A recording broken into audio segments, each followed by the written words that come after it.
গাঙ্গুলি রান্নাঘরের আজকের রেসিপি কাবাব প্রেমী বন্ধুদের জন্য চিকেন রেশমি কাবাব। একদম রেস্টুরেন্টের মতন চিকেন রেশমি কাবাব কত সহজেই বাড়িতে তৈরি করা যায় আসুন দেখে নিন। চিকেন রেশমি কাবাব তৈরি করার জন্য সবার প্রথমে আমি নিয়ে নিয়েছি 300 গ্রাম বোনলেস চিকেনটাকে আমি ভালো করে ধুয়ে জল ঝরিয়ে রেখে দিয়েছি। এবারে এর মধ্যে দিয়ে দিচ্ছি 1 টেবিলস্পুন আদা ও রসুন পেস্ট,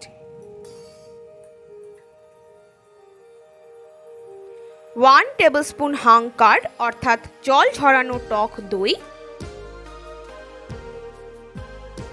1 টেবিলস্পুন লেবুর রস, হাফ টেবিলস্পুন গোলমরিচের গুঁড়ো, 4 tablespoon fresh cream,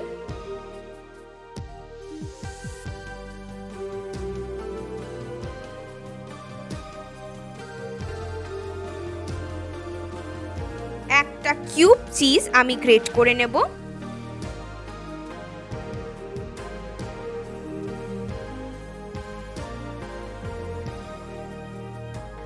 cheese great করা হয়ে গেছে। এবারে দিয়ে দিচ্ছি হাফ টেবিলস্পুন কাঁচা লঙ্কা পেস্ট,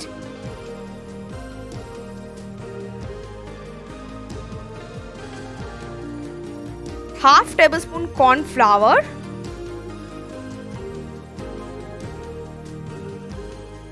আর দিচ্ছি পরিমাণ মতো নুন।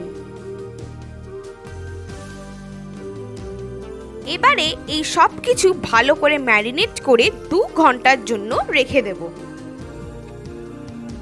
2 ঘন্টা হয়ে গেছে। এবারে দিয়ে দিচ্ছি হাফ টেবিলস্পুন শাহি গরম মশলা গুঁড়ো। তারপর আবার এটাকে ম্যারিনেট করে 10 মিনিটের জন্য রেখে দেব। 10 মিনিট হয়ে গেছে। এবার ঢাকনাটা খুলবো। আমি এরকম কাঠি নিয়ে নিয়েছি। এবারে এই চিকেনগুলো এই কাঠির মধ্যে গেঁথে নেব। এই কাঠিগুলোকে আমি আগে থেকে ধুয়ে রেখে দিয়েছিলাম।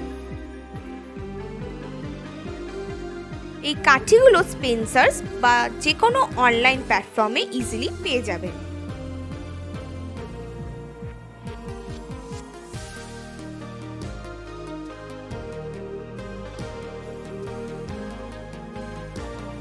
দেখতেই পাচ্ছেন আমাদের চিকেনগুলো গেঁথে নেওয়া কমপ্লিট। এবারে বাকিগুলো গেঁথে নেব।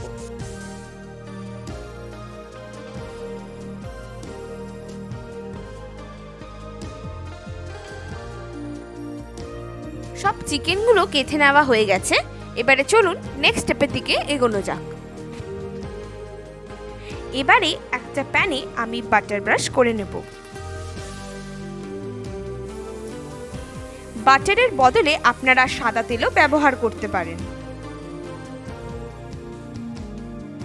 তারপর এর মধ্যে গেঁথে নেওয়া চিকেনগুলোকে রোস্ট করে নেব। ফ্লেমটাকে কিন্তু মিডিয়ামে রেখে 10 থেকে 12 মিনিট ধরে উল্টে পাল্টে রোস্ট করে নেব।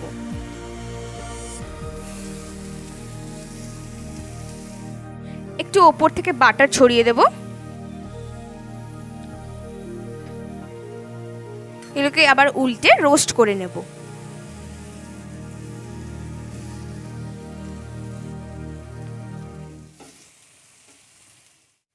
10-12 মিনিট ধরে চিকেনগুলো রোস্ট করে নেওয়ার পর এইবারে চিকেনগুলোর উপরে স্মোকি ভাব আনার জন্য এগুলোকে সেঁকে নেব।